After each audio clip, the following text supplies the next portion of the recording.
नाम है हरिया, मैं काम करता हूँ बहुत बढ़िया, खाता हूँ खाना और रोज गाता हूँ गाना।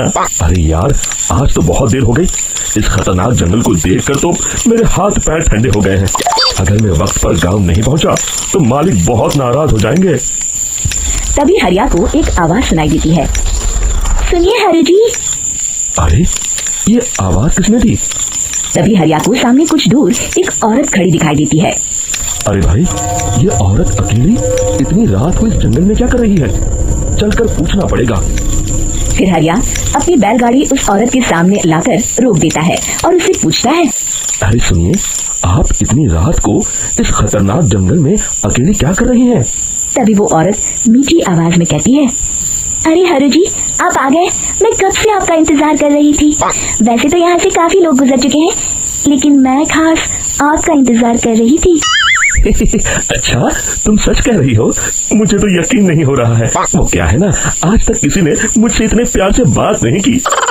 हाँ हरु जी, मैं सच कह रही हूँ। अब देर मत करिए और जल्दी से मुझे मेरे घर तक छोड़ दीजिए।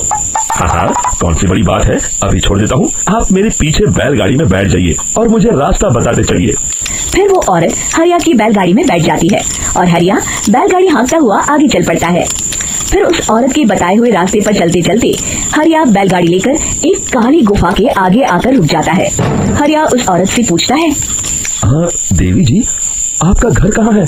यहाँ तो एक गुफा के अलावा और कुछ नहीं है। तभी अचानक वो औरत हवा में उड़ने लगती है। देखते ही देखते उसका सुंदर रूप एक डरावनी चुड़ैल में बदल जाता है और वो जोर जोर से हंसती है। अरे तू तो एकदम एकदम बेवकूफ निकला। तू तो बड़ी आसानी से मेरी बातों में आ गया। अरे मर गया रे, ये तो एक चुड़ैल है। हे भगवान बचा ले, ये तो बड़ी डरावनी दिखाई दे रही है। और फिर अगले ही पल हरिया की बैलगाड़ी में रखा सारा सामान हवा में उड़ता हुआ उस काली गुफा के अंदर चला जाता है और वो चुड़ैल भी उस गुफा के अंदर जाकर कहीं गायब हो जाती है। हरिया ये नजारा देख बुरी तरह घबरा और परेशान हो जाता है। अरे, ये चुड़ैल तो मेरा सारा सामान लेकर गुफा में गायब हो गई। अब क्या होगा? अगर मैं गांव खाली हाथ गया तो मालिक मेरी अच्छी खबर लेंगे। मेरी इस बात का कोई यकीन भी नहीं करेगा। फिर आखिर वही हुआ। हरिया के मालिक चंपक सेठ को हरिया की किसी भी बात पर रत्ती भर भी यकीन नहीं हुआ। चंपक सेठ को लगा हरिया झूठ बोल रहा है और उसने ही लालच में आकर सारा सामान हड़प कर लिया है। फिर हरिया को बेईमान समझकर चंपक सेठ उसे काम से निकाल देता है। अगले दिन अपनी दुकान में परेशान बैठा चंपक सेठ गुस्से में बड़बड़ाता है। अरे, दुकान में तो सामान बिल्कुल भी नहीं है। अब मुझे ही शहर जाकर सामान लाना होगा। फिर वो अपनी बैलगाड़ी लेकर शहर चला जाता है।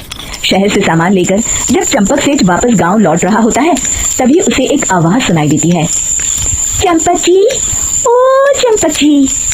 अरे, ये तो कोई मेरा नाम लेकर मुझे पुकार रहा है। फिर उस रास्ते में वही औरत खड़ी दिखाई देती है। फिर क्या था, हरिया की तरह चंपक सेठ भी उस औरत के पास अपनी बैलगाड़ी लेकर जाता है और वो भी उसकी चिकनी चुपड़ी बातों के मुंह जाल में फंस जाता है। फिर चुड़ैल उसे भी अपनी गुफा तक ले जाती है और उसका सारा सामान लेकर गुफा में गायब हो जाती है। बेचारा चंपक सेठ लाचार होकर खाली हाथ गांव लौट आता है।